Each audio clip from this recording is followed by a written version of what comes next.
13장 31절로 35절.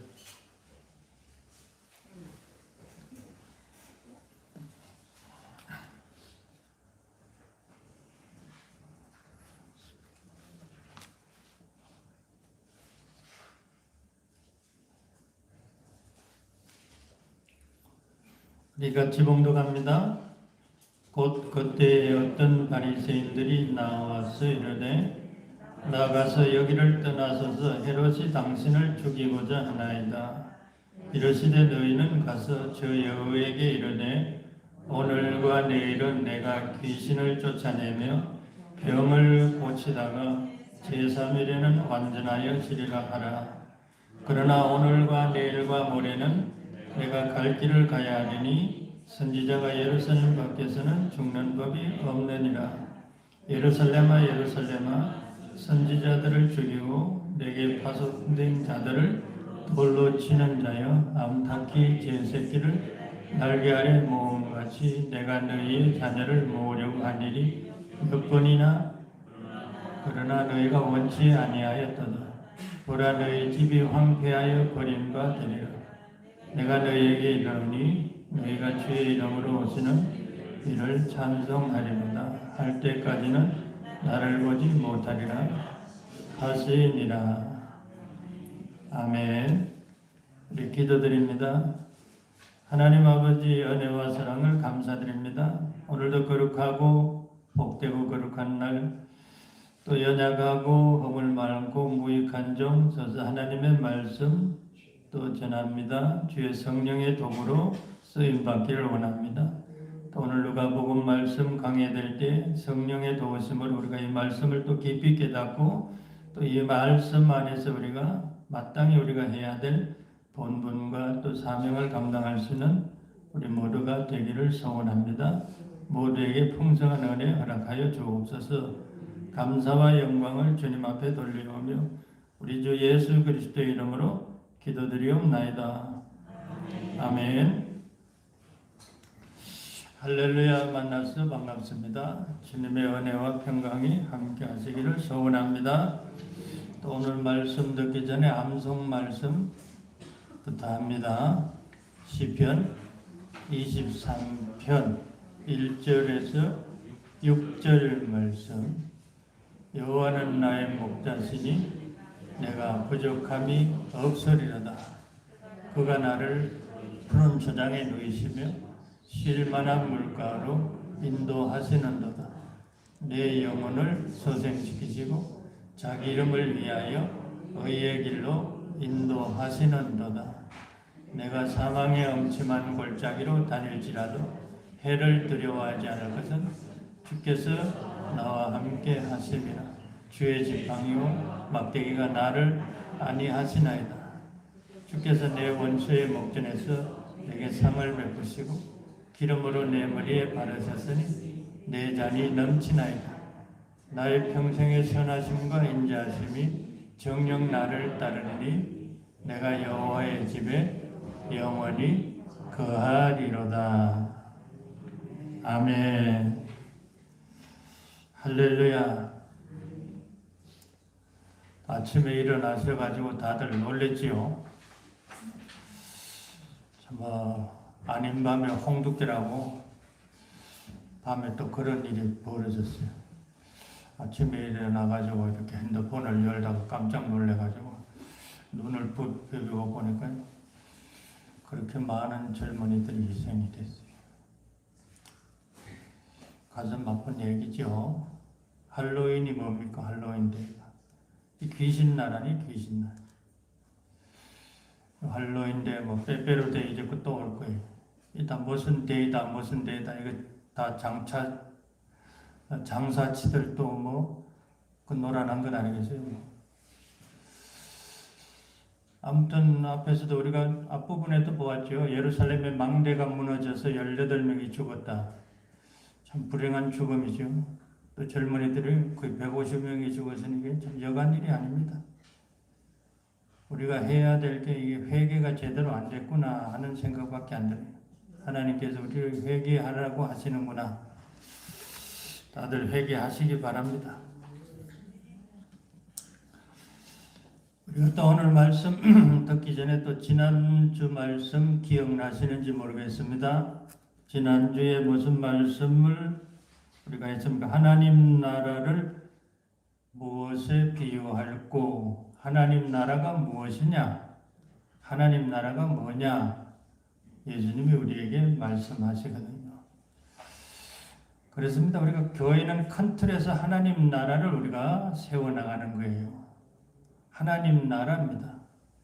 큰 틀에서는 다 우리가 하나님 나라에 속하고 또 하나님 나라를 우리가 세워나가는 건데 예수님이 두 가지로 비유했지요. 하나님 나라는 겨자씨와 같다. 또 다른 하나는 뭐라 그랬어요? 누룩과 같다. 이 겨자씨는 뭡니까? 형편없이 작고 볼품없는 씨지만은 땅에 옥토에 심어놓으면 엄청나게 커진다는 겁니다. 확장성을 말합니다. 하나님의 나라는 확장되어 가는 거예요. 하나님의 나라가 어떻게 확장됩니까? 하나님의 나라는 확장되는 방법이 전도밖에 없어요. 그래서 우리가 복음 전파하는 겁니다. 예수님도 내가 이 땅에 전도하러 왔다 그랬거든요. 또 제자들도 너희 가서 전도하라고 보내신 거예요. 오늘 이 땅에 교회를 두신 것도 뭡니까? 전도하라는 겁니다. 이게 뭡니까? 하나님의 나라 일이에요. 하나님의 나라를 세우는 겁니다. 그 다음에 비유가 또 누룩은 뭡니까? 누룩은 조금 들어가도 온 덩이를 이렇게 부풀게 하고 변화시키잖아요. 이 누룩은 이 하나님 나라의 이 변화성을 말합니다. 변화성이라는 거 우리가 다 변해야 되잖아요. 변하지 않으면 하나님 나라 백성이 못 돼요. 변화 없는 교회는 교회도 아니에요. 변화가 있어야 되는데 근데 변화가 어떻게 일어나느냐 이거예요. 변화는 양육으로 일어난다는 거예요. 하나님의 말씀으로 양육되어질 때 교회도 변화가 일어나고 각 사람의 심령도 변화가 일어나는 거예요. 하나님의 말씀은 살아서 운동력이 있어서 변화를 시키는 거예요. 그래서 우리 교회의 비전은 뭐 다른 거 없어요. 우리가요. 교회는 결국에는 하나님 나라 확장을 위해서 전도하고 또 우리가 양육을 해서 변화되어야 되잖아요. 근데 이 근본이 뭡니까? 근본 토대는요. 하나님 말씀 읽기입니다. 성경을 가까이 해야 돼요. 말씀 읽고 말씀 암송하고 그 다음에 전도하고 그 다음에 기도하고 전도하고 또 양육하고 이게 바로 하나님 나라입니다. 이게 교회의 비전, 우리 은총교회 비전입니다. 우리가 뭐 전도하고 양육하는 게 중요하지요. 근데 전도 양육도 우리가 하나님 말씀이 앞서지 않으면 안 되는 거예요. 모든 근본 토대는 하나님의 말씀에 있다. 그래서 원래 우리가 열심히 여전도의 중심으로 말씀 읽기 열심히 했어요. 내년에는 더 열심히 해야 돼요. 그래서 2023년에 교회 조직표를 세워가지고 이제는 하나님 말씀을 더 체계적으로 읽으려고 생각 중입니다. 한 사람도 빠지지 말고 말씀 읽기에 동참하시고 말씀 암송하는 일을 즐거워하시기 바랍니다. 그래야 우리가 기도도 되고 전도도 되고 또 내 영혼이 변화도 일어나는 거예요. 평생 다녀도 변화가 없다면 이건 하나님 말씀을 제대로 안 읽고 있다는 거예요. 내가 왜 이렇게 안 변하느냐? 이유는 하나예요. 하나님 말씀이 없어서 안 변하는 거예요. 하나님 말씀이 있으면 안 변할 수가 없지요. 말씀이 하나님이신데 왜 안 변해요? 변하죠. 그래서 교회를 주님께서 좁은 문으로 들어가라. 어떤 사람이 그랬죠. 주여 구원 얻는 자가 적으니까 구원 얻는 자가 적습니까? 교회를 가만히 깊이 좀 진리를 깨닫고 보니까 이거 구원 없는 길이 만만치 않네. 교회 다니는 일이 쉽지가 않네. 자기도 부인해야지. 십자가도 져야 되지. 자기 목숨까지 버려야 되지. 야, 이거 교회 다니는 게 쉽지가 않구나. 그러니까 어떤 사람이 구원 얻는 사람이 적을 것 같네요. 그렇게 보이죠? 예수님이 뭐라고 했어요? 좁은 문으로 들어가라 그랬어요. 여러분, 좁은 문으로 들어가는 게 뭐냐면요. 하나님의 나라가 좁은 문이에요. 우리가 이 전도와 양육을 말하지만은요, 이게 결코 쉬운 게 아니잖아요, 전도. 오늘처럼 전도하기가 좋은 시대가 목숨 걸어야 할 일이 없잖아요. 그러나 우리가 성경에 보면 사도들이라든지 로마 시대 때는 뭡니까? 이 전도하는 게 목숨을 내걸어야 되는 일이에요. 살고 죽는 문제와 관계된 일이었잖아요. 그러니 이게 좁은 물이지요. 전도하는 거. 그 다음에 양육하는 거. 이거 양육하는 거는 그리스도의 남은 고난에 참여한다. 이렇게 말합니다. 우리가 뭐 자식들 키워서 하나 이렇게 인간 만들려고 변화시키는 거, 이 만만치 않잖아요. 근데 다 큰 어른들 불러가지고 이제까지 죄에 찌들어 살던 사람을 그리스도인 하나님의 백성으로 만드는 거 결코 호락호락한 게 아니에요. 이게 되게 어려운 일이에요. 이게 바로 그리스도의 남은 고난에 참여하는 것이라 사도 바울은 그렇게 말하고 있어요. 이게 쉬운 일이 아니라 이게 좁은 길이에요. 이 전도와 양육이라는 게 제대로 하면 이게 좁은 길이에요. 이게 어려운 길입니다. 결코 만만한 길이 아니라는 거예요. 어쨌거나 우리가 이 그리스도의 남은 고난에 우리가 참여하는 자가 되어야 하는 것입니다. 지난 시간에 30절에 보면은 예수님이 이렇게 말씀하셨잖아요. 먼저 된 자로서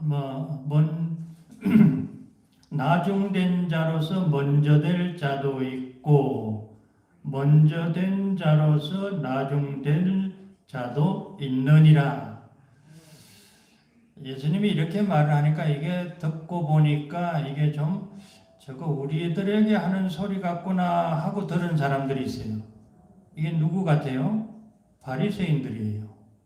바리새인들은 자기들이 제일 하나님을 잘 섬긴다고 생각하고 하나님 앞에 제일 충성스러운 사람들이라고 제일 먼저 된 사람이라고 생각하는데 예수님이 먼저 된 사람이 꼴찌가 될 수 있다.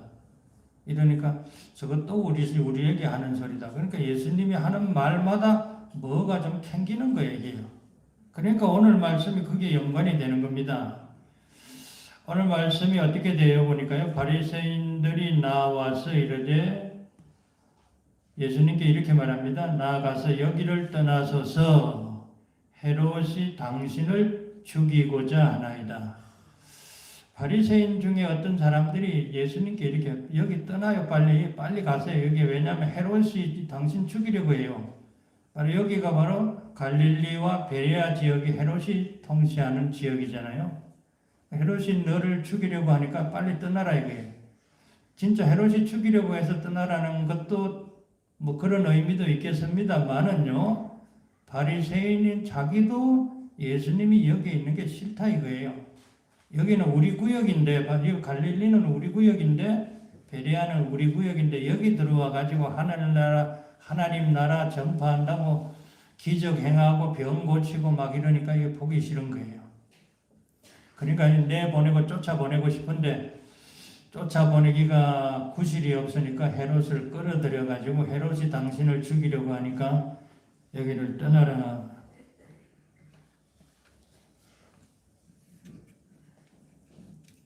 그렇게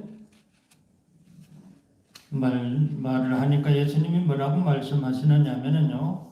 너희는 가서 저 여우에게 이렇게 말합니다. 너희는 가서 저 여우에게, 여우가 누굽니까? 헤롯에게 말하라. 어떻게 말하라고요? 오늘과 내일은 내가 귀신을 쫓아내며 병을 고치다가 제3일에는 완전하여 지리라.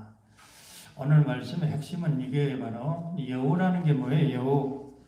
여우가 어떤 동물입니까? 우리가 다 알고 있는 여우는 교활하고 간교한 짐승의 상징물이죠.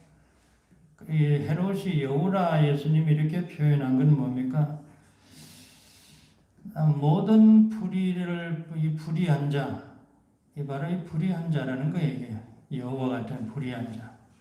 이 세상 권세자들이 다 불의한 자들이잖아요. 그 다 여우와 같은 자들이에요. 이 세상 권세자들이 다 여우예요. 다 이렇게 자기를 변장해가지고 앞에서는 입으로는 공평, 정의, 의를 외치면서 마치 자기들이 없으면은 뭐 나라가 망할 것처럼 하지만은 결국에는 나라 말아먹는 놈들이라 이 말이에요. 그게 여우 같은 놈들이에요.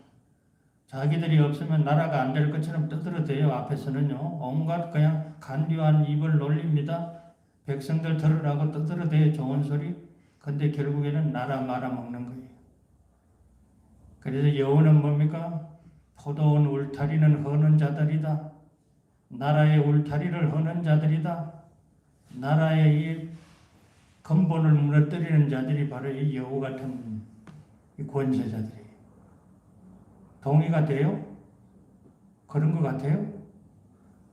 요즘 하는 거 보면은 조금 동의가 되는 것 같죠? 하도 그냥 속 시끄러워가지고 텔레비 보기가 싫어요.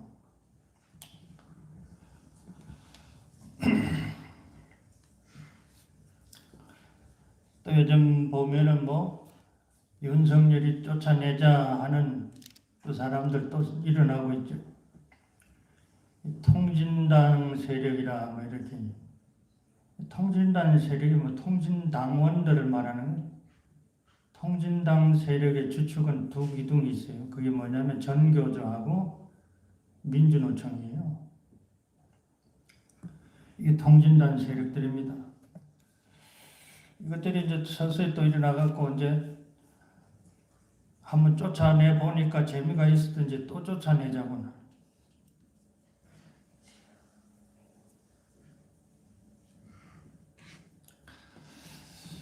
참 젊은이들 많이 죽고 가슴 아픈 일이지만은요, 진짜 가슴 아픈 일은 따로 있어요. 이게 조심해야 돼요. 우리가 지금 150명 죽은 것도 어마어마하게 죽어가지고 지금 젊은이들이 우리가 가슴 칠 일이지만은 여러분, 이건 아무것도 아니라는 걸 우리가 늘 기억해야 돼요.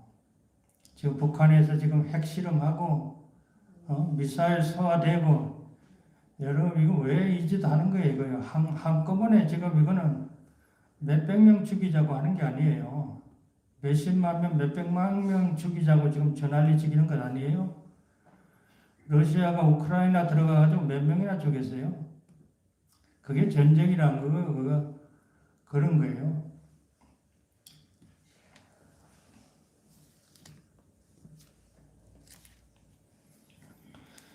지금 제일 문제가 이 전교조 애들이 광화문에서 데모를 합니다. 뭘 데모를 하느냐 하면요, 보안법 폐지하자 데모예요. 그 왜 보안법 폐지하냐? 보안법이 이제는 유명무실한 법입니다, 거요. 그래도 보안법이 있으니까 이게 하는 소리가 뭐냐면, 이 사람들이 학교에서 이 애들을 지금 한참 이 중학생, 고등학생들을 이거 뭘 가르치고 싶은데 이것 때문에 안 된다 이거예요. 뭘 가르치고 싶으냐 이거예요. 사회주의 사상을 가르치고 싶고 북한 체제의 우월성을 가르치고 싶은데 학교에서 어린 애들을 선동하고 이상한 사상을 주입하고 싶은데 이것 때문에 하기가 힘들다 이거예요. 이거 없어야 된다. 결국은 애들한테 뭡니까? 북한 좋다 가르치고 싶다 이거예요.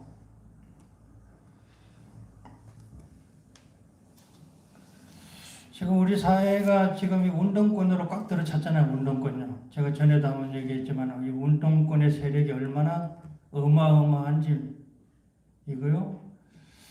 나라 뒤집어 엎는 거 순식간입니다. 이거요. 다 이게 데모하는 세력들에 다 속하는 거예요. 이 사람들의 근본 생각은요, 지금 이 자유시장 경제가 싫다는 겁니다. 뭐가 좋다고요? 사회주의가 좋다는 거예요. 그래서 맨날 빈부격차 따지고 이러는 거예요. 이 사람들이 읽는 필독서가 이제 필독서, 성경과 같은 책이 있습니다. 그게 뭐냐면요, 마르크스의 자본론이라는 책이에요. 우리에게 성경이 있다면 이 사람들에게는 마르크스의 자본론이라는 게, 이게 원래 우리 젊었을 때는요, 못 읽도록 검수했어요. 못 읽도록 했어요. 이게 뭘 가르치느냐, 마르크스가요? 사회주의를 가르치거든요. 사회주의만 가르치면 좋은데, 거기다가 자유시장 경제 폐단과 악폐를 가르치면서 이거 없어져야 된다고 이렇게 가르치는 거예요. 이 사회주의, 이 자유경제 사상 때문에 빈부격차가 생기고 이것 때문에 나라가 어려워지니까 이거 없애야 된다. 그래서 사회주의를 해야 된다. 이러니까 이 책을 읽은 사람들은 어느 정도의 이런 생각을 가지면서 또 어디로 기울어지느냐? 공산주의 새 사상으로 또 기울어지는 거예요.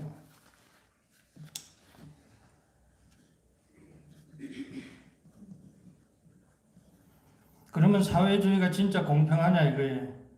제일 사회주의 자기들이 잘하고 있다고 하는 중국을 보세요. 중국이 과연 공평한 나라입니까? 하나님이 만든 세계의 질서를 우리가 받아들여야 됩니다. 요즘 김장철이 와서 이제 보면은 밭을 지나다 보면 무 심어 놓은 거 있어요. 무 있고 배추 심어 놓은 거 있습니다. 그래서 무가 큼직큼직하게 이렇게 이제 막 올라오고 배추도 막 큼직큼직하게 이러는데 똑같이 심어 놓은 무가요. 이렇게 보면 큰 건 어마어마하게 크고 또 그 속에 작은 게 있어요. 똑같이 같은 시기에 똑같이 심었어도 무 크기가 다 다릅니다. 그래서 이게 왜 이게 다 다르냐? 똑같아야 되지. 기분 나쁘다. 큰 놈들은 다 없애버려.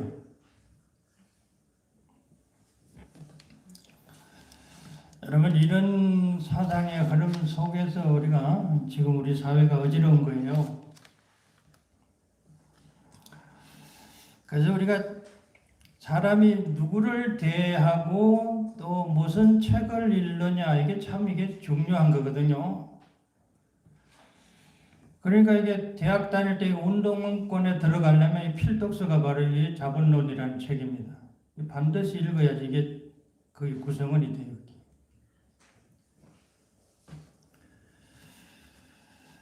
요즘 뭐 문재인 대통령님에 대한 얘기도 시끄럽게 나와서 다 아실 거예요. 근데 그분이 5년 동안 우리나라를 통치했잖아요. 그죠? 근데 사람들이 이해를 못하는 거죠. 왜 저분이 공산주의자냐?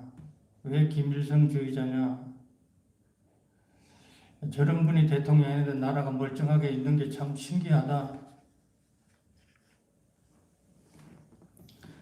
근데 그분이 가만히 이렇게 보니까요. 뭐 어떤 사람은 뭐 문재인도 아버지가 빨갱이였다 뭐 어떻다 저떻다 하는데 가만히 제가 보니까요.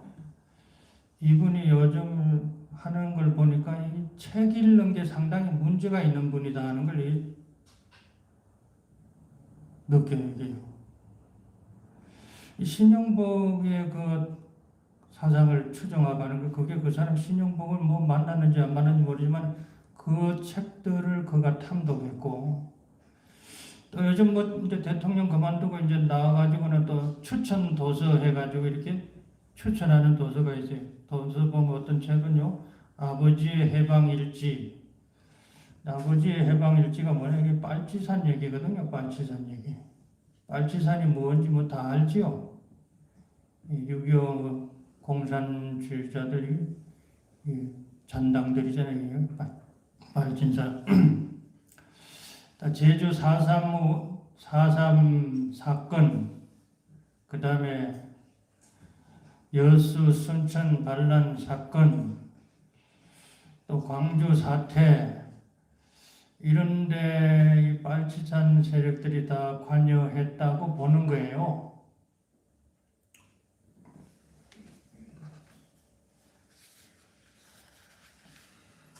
근데 이런 책들이 다 그런 책들이거든요.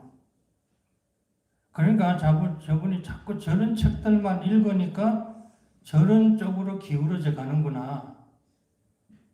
자기는 나름대로 사회적 약자를 위해서 한다고 하는데 자꾸 저런 책을 읽으니까 이게 자꾸 북한 쪽으로 가까워져 가는구나. 이게. 근데 지금 이게 뭡니까? 이게 어린 애들까지 지금 이렇게 가게 하려고 지금 전교조 애들이 지금 난리거든요. 그러면서 나라가 이제 서겠어 이게요. 나라가 서겠느냐 이거예요. 젊은 애들이. 전혀 분별력이 없고 판단력이 없는 애들이 그거 해가지고 되겠느냐 이겁니다.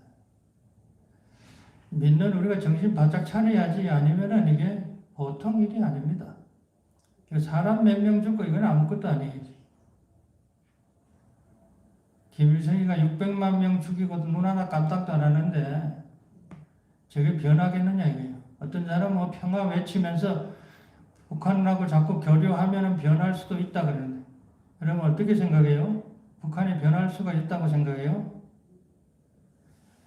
여러분 북한이 변할 수만 있다면요 나라 통째라도 갖다 줍니다. 근데 북한은 안 변하거든요. 안 변하는 게 아니라 변할 수가 없는 거예요. 그걸 알아야 돼요. 저 사람들은 안 변하는 게 아니라 변하면 자기들이 끝나는 걸 알기 때문에 못 변하는 거예요. 루마니아의 독재자 차우체스코가 몰락하는 걸 저 사람들이 다 알고 있는 거예요. 정권이 끝나면 자기들은 목이 다 달아날 걸 알고 있어요. 못 끝내는 겁니다. 변하면 자기들이 목이 끊어질 걸 알기 때문에 못 변하는 거예요. 그런데 여기서는 변할 거라고 착각을 합니다. 자꾸 퍼다 주면 변할 거다. 어림도 없는 소리예요. 내 목숨이 달렸는데 변하겠어요? 이게 다 권세자들이 여우들이에요. 여우들요. 나라를 망하게 하는 놈들. 백성들을 그냥 잡아먹고도 그냥 입 하나 그냥 까딱 안 하는 자들이에요. 이게 다. 이게 이제 여우라고 예수님이 말씀했지만 다니엘서에서는 짐승, 계시록에서도 짐승이라고 말합니다. 다 이 자들이 뭡니까? 세상 권세자들이며 동시에 뭡니까? 하나님을 대적하는 자들이에요. 사회주의 좋고 공산주의 좋은데 문제는 뭡니까? 기독교는 씨를 말른다는 게 문제거든요. 그게 뭐가 좋습니까? 뭐가 좋아요? 그러니까. 지금 우리 사회가 지금 교회 없애는 거 별로 대수롭지 않게 생각하는 감염병 한참 난리지길 때 교회 없애자 그래요. 그것도 정당에서 저 교회 없애자.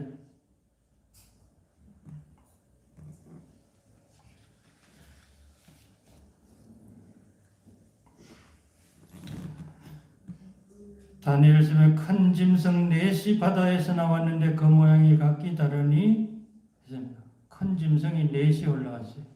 그 짐승들이 뭡니까? 바벨론, 페르시아, 헬라, 로마. 이 세상 권세들 다 짐승에 비유하고 있어요. 왜 이 짐승들이에요? 이들이 유일하게 다 똑같은 게 뭐냐면 하나님을 대적한다는 거예요. 하나님의 백성들을 죽인다는 겁니다. 그래서 하나님께서 이들을 다 심판하시는 겁니다. 또 계시록에 보면 용이 짐승에게 권세를 주므로 용에게 경배하며 짐승에게 경배하여 가로되 누가 이 짐승과 같으뇨 누가 능히 이로 더불어 싸우려 하더라. 또 짐승이 큰 말과 참남된 말 하는 입을 받고 이 짐승이 큰 말과 참남된 말, 큰 말은 뭡니까? 이 짐승들은 다 똑같이 하는 소리가 지가 하나님이라 그래요. 그리고 참남된 일이 뭡니까? 하나님의 교회를 멸하는 소리를 한다는 거예요. 참남된 말 하는 입을 받고 또 42달 일할 권세를 받으니라. 짐승이 입을 벌려 하나님을 해방하며 이 큰 말 하나님을 해방하는 지가 하나님이라 그러고 하나님 알기를 우습게 하고 하나님의 이름을 욕되게 하고 그 다음에 뭡니까? 그의 이름과 그의 장막 곧 하늘에 거하는 자들을 해방하며 하나님의 장막이 뭡니까? 하나님의 교회지요. 그걸 해방하고 무너뜨리는 거예요. 이게 여우들이 하는 짓이고 짐승들이 하는 것이고 이게 세상 권세가 하는 짓이에요. 여러분들은 세상 권세를 믿으면 안 돼요. 세상 권세가 무슨 희망을 줄 것이라고 착각하면 안 됩니다. 성경에서는 다 세상 권세를 짐승, 여우, 이 못 믿을 자들이에요. 이게 그냥 못 믿는 게 아니라 예수님 믿는 사람을 다 멸절시키는 자들이에요. 죽임을 당한 어린 양의 생명책에 창세 이후로 농명되지 못하고 이 땅에 사는 자들은 다 짐승에게 경배하더라. 그런데 짐승 추종자들이 있어야 돼요. 얼마나 많은 자들이 짐승을 추종합니까? 짐승 추종하는 자는 어떤 사람들이라고요? 생명책에 농명되지 못한 자들은 다 짐승 추종자들이라는 거예요. 여러분의 이름이 생명책에 기록되었으면 절대로 짐승을 추종할 수가 없는 거예요. 그걸 알아야 돼요. 헤롯이 누굽니까? 얼마나 간계한 자예요. 동생 마누라 뺏어가지고 헤로디야, 거기다가 또 세례 요한의 목을 벤 자잖아요. 이런 자가 이게 헤롯이. 헤롯이 뭐 하려고 그래? 지금 예수님 죽이겠다는 거 아니에요? 지금 당신 죽이려고 찾는다. 근데 예수님이 뭐라고 말씀하십니까? 오늘 말씀이 중요한 말씀이에요. 주님의 사역, 주님의 사명을 주님이 이렇게 말씀하십니다. 32절에 보면은 주님이 이렇게 말씀하시죠. 저 여우에게 이르되 오늘과 내일은 내가 귀신을 쫓아내며 병을 고치다가, 오늘과 내일 뭐 하신다고요? 귀신을 쫓아내고 병을 고친다는 겁니다. 그 밑에 33절에는 이렇게 되어 있어요. 그러나 오늘과 내일과 모레는 내 갈 길을 가야 하리니. 예수님이 갈 길이 뭡니까? 바로 복음 전하고 귀신 쫓아내고 병 고치는 일이에요. 그럼 이게 귀신 쫓아내고 병 고치는 일을 한마디로 말하면 뭐라고요? 하나님 나라 반포하는 일이에요. 그러니까 내가 오늘 내일 모레 내가 살아있는 동안은 뭐 한다고요? 하나님 나라 전도하고 반포해야 된다 이거예요. 지금 네가 죽이려고 해도 내가 할 일이 있는데 죽겠느냐 이 말이에요. 내가 오늘 내일 모레는 내가 할 일을 해야, 살아있는 동안 내가 할 일을 해야지. 내가 죽지 않는다. 어떻게 보면 여우 네가 아무리 권세를 가지고 그래도 네가 나를 죽일 수 없다. 그러잖아요 이게. 주님께서는요, 이 여우, 이 세상 권세가 하는 짓에 신경 쓸 일이 없어요. 주님에게는 더 시급한 일이 있어요. 그게 뭐냐면요, 바로 귀신 쫓아내고 병 고치는 일, 하나님 나라 반포하는 일이 더 시급한 거예요. 지금 죽고 사는 게 지금 중요한 게 아닙니다. 그게 중요한 게 아니라 지금 내가 지금 오늘 내일 모레 3일 동안 내가 살아있는 동안 하나님 나라 전파해야지 지금 중리 산이 이런 데 신경 쓸 바가 아니다 이 말이에요. 근데 그게 뭐라고 말씀하셨? 제3일에는 어떻게 한다고요? 제3일에 32절에 보면 제3일에는 완전하여 지리라. 할렐루야. 이게 이제 우리 이제 한글로 읽으면 이렇게 돼요. 이게 해석이 되면 이게 3일에는 제3일에는 완전하여 지리라 이렇게 했는데 영어로 읽으면 더 뜻이 명확해요. The third day I reach my goal. goal이 뭡니까? goal in 이런 말하잖아요, 그죠? goal, my goal. 3일에 내 my goal. goal은 이게 목표입니다. 목표, 목적, 목표점. 예수님의 목표점은 어디라고요? 목표가 뭐겠어요? 예수님의 목표, 제3일에 예수님의 목표가 뭐겠어요? 예수님의 목표는요, 십자가에 죽으시는 거예요. 십자가에 죽으신다는 게 뭐예요? 우리가 말하는 순교를 말하는 거예요. 하나님께, 아버지께 순교하는 겁니다. 그게 예수님의 목표입니다. 예수님의 인생의 목표점은 뭐냐? 순교하는 겁니다. 십자가에 죽으심으로 순교함을 어떻게 돼요? 모든 악의 세력을 멸절시키는 겁니다. 용의 세력, 짐승의 세력, 사단의 세력, 모든 악의 세력을 주님께서 십자가로 멸하시는 겁니다. 이게 예수님의 목표입니다. 목표. 뭐가 목표라고요? 예수님의 목표가 뭐라고요? 순교하는 거. 예수님의 목표가 뭐라고요? 순교하는 거. 그러면 저와 여러분의 목표는 뭐가 되어야 될 것 같아요? 겁나죠? 겁나요? 안 나요? 순교하는 것 하고 싶은데 좀 겁이 나죠? 근데 실상은요, 예수님만 순교한 게 아니잖아요? 제자들이 다 순교했어요. 그 예수님의 골 목표입니다. 이게 바로 우리 그리스도인의 목표가 돼요. 순교라는 게 그렇습니다. 여러분, 순교를 잘 이해를 해야 돼요. 순교는 뭐냐면요, 순교는 자발적 선택이다. 뭐라고요? 순교는 자발적 선택이다. 여러분, 헤롯이 예수님을 죽이고 싶다고 죽이는 게 아니에요. 예수님이 죽으시는 거예요. 죽음은 예수님이 정하시는 겁니다. 그게 순교예요. 순교는 겉으로 보면 세상 권세가 강압적으로 죽이는 것처럼 보이지만은요, 그러나 그리스도인의 편에서 보면은요, 자발적 순교예요. 그걸 알아야 돼요. 순교가 뭔지. 그래서 예수님이 이런 말씀 하잖아요. 이를 내게서 빼앗는 자가 있는 것이 아니라, 이가 뭡니까? 예수님의 생명을 말합니다. 이를 내게서 빼앗는 자가 있는 것이 아니라 내가 스스로 버리노라. 나는 버릴 권세도 있고 다시 얻을 권세도 있으니 이 계명은 내 아버지에게서 받았노라 하시니라. 무슨 권세가 있다고요? 예수님의 생명을 버릴 권세도 있고, 버릴 권세가 있으면 무슨 또 권세가 있어요? 다시 얻을 권세도 있다. 여러분, 순교는 우리가 스스로 선택해서 목숨을 버리는 거예요.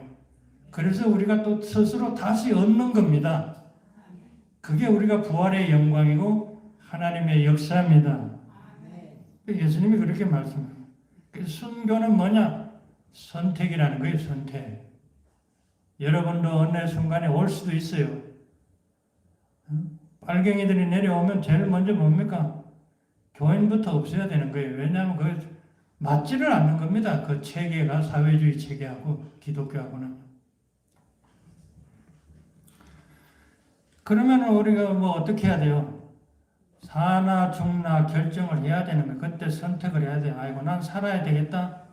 살라고 하면 어떻게 해야 돼요? 배도하면 돼요. 배도하면. 그러니까 우리가 이 순교라는 것은 겉으로 보면 이 북한의 세력, 이 불신의 세력들이 강압적으로 죽이는 것 같지만은요, 그것은 그들 입장에서고 우리의 입장에서는 우리가 선택하는 거예요. 여러분, 이 악한 세력들이 하는 게 뭡니까? 악한 세력들이 우리 그리스도인을 죽이는 게 목적일까요? 그렇게 생각해요. 악한 사람들이 내려와서 우리를 죽이는 게 목적일까요? 그 사람들이 죽이는 게 목적, 죽이겠다고 협박은 하지만 죽이는 게 목적은 아니에요. 죽이겠다 하고 뭘 못하게 하는 거예요? 예수님을 배도하게 하는 거예요.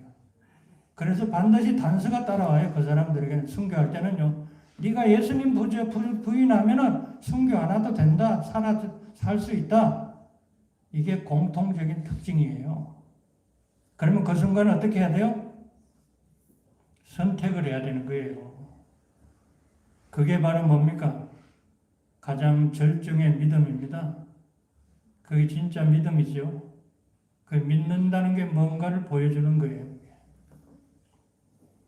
예수님도 그렇게 스스로 선택해서 죽으시는 거예요. 예루살렘에 올라가서 스스로 십자가를 지시는 겁니다. 제자들도 그렇게 해서 스스로 순교들 다 당했잖아요. 사도 바울은 어떻게 해요? 사도 바울도 스스로 순교를 합니다.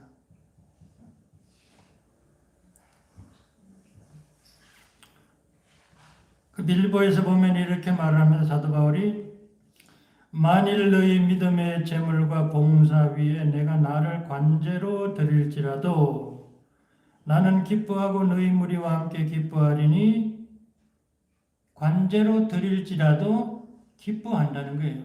이 관제가 뭡니까? 이 관제라는 건 이 재물을 드릴 때 그 위에다가 포도주를 부어서 드리는 게 관제입니다. 근데 이 포도주라고 지금 말하는 게 아니고 사도 바울은요, 자기의 피를 관제로 드리겠다는 겁니다. 내 피를 관제로 드릴지라도 기뻐하고 기뻐한다는 거예요. 그 사도 바울이 이 말 속에는 뭡니까? 순교를 기쁘게 기다린다 이 말이에요. 그래서 스스로 선택하는 겁니다. 순교. 그 예수님이 그걸 말씀해요. 이게 내 골, 내가 제3일에 완전하여 지리라. 이 하나님의 나라가 완전해지는 게 뭐냐? 이 목표가 뭐냐 이게요. 이거보다 더 큰 위대하고 놀라운 일, 인생의 가장 최고한 목표가 뭐겠어요? 그리스도인의 인생의 가장 위대하고 최고한 목표가 뭡니까? 그걸 순교예요. 천하보다 귀한 생명을 하나님께 드린다. 여러분 이보다 더한 게 없잖아요. 근데 예수님도 그렇게 드렸고 제자들도 그렇게 드렸고 사도 바울도 그렇게 드렸어요. 근데 남은 건 누굽니까? 저와 여러분 아직도 남아있어요. 제3일이 남아있습니다. 올지 안 올지는 모르지만은 어느 순간에 선택해야 될 순간이 올 수도 있다는 거죠.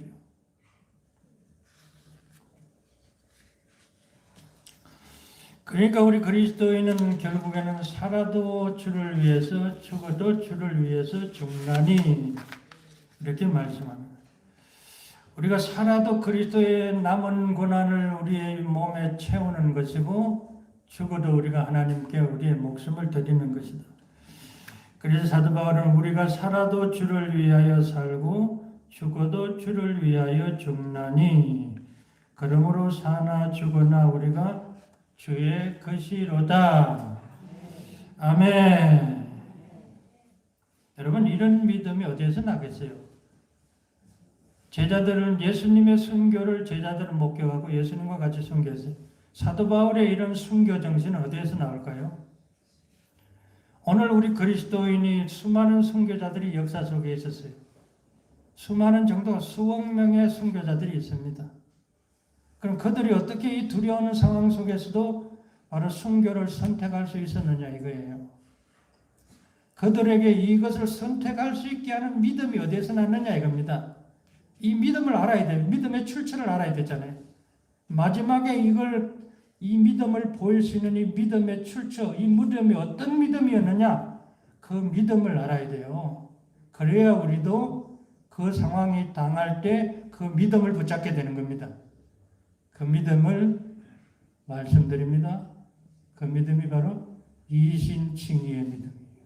따라합시다. 이신칭의의 믿음이에요. 그래서 사도 바울이 로마의 교회에 이신칭의의 신령한 은사를 말씀하시는 겁니다. 왜 이신칭의를 로마 교회에 가르칩니까? 로마 교회는 지금 수많은 순교자들이 기다리고 대기하고 있는 거예요. 근데 이들이 순교에서 이기기 위해서는 오직 이신칭의의 믿음 없이는 안 되기 때문이에요. 그리고 로마서를 지금 수요일 날 계속 공부하고 있어요. 왜 우리가 이신칭의가 반복해서 해야 되고 이것이 이렇게 중요한가? 우리가 무엇으로 구원하느냐? 오직 예수 그리스도를 믿음으로 말미암아 의롭다함 받는다. 무엇을 믿는다고 우리가 말씀하셨습니까? 바로 십자가의 구속을 믿는다 그랬어요. 이 구속의 믿음, 예수님이 십자가에 죽으실 때 나도 함께 죽었다.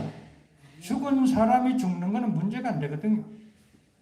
그리스도와 함께 십자가에 못 박혔나니 이미 우리가 세례받을 때 그리스도와 함께 십자가에 못 박힌 자들이에요. 그러니까 이 순교라는 게 어려운 게 아니에요. 그래서 요한 사도는 이렇게 말합니다. 대저 하나님께로서 난 자마다 세상을 이기느니라. 세상을 이긴 이김은 이것이니 우리의 믿음이니라. 이 믿음이 뭐라고요? 이신칭의의 믿음, 구속의 믿음입니다. 이 믿음이 있는 자는 승리자가 되는 거예요. 이 믿음을 부여잡는 여러분 되시기를 소원합니다. 자, 우리 기도드리겠습니다. 하나님 아버지 은혜와 사랑을 감사드립니다.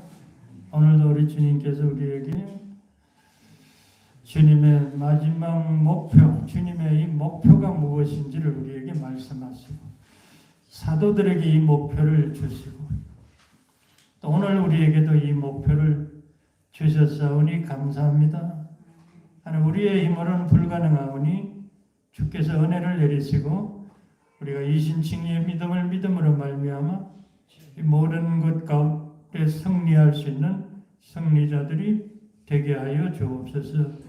감사와 영광을 주님 앞에 돌리오며 우리 주 예수 그리스도의 이름으로 기도드리옵나이다. 아멘.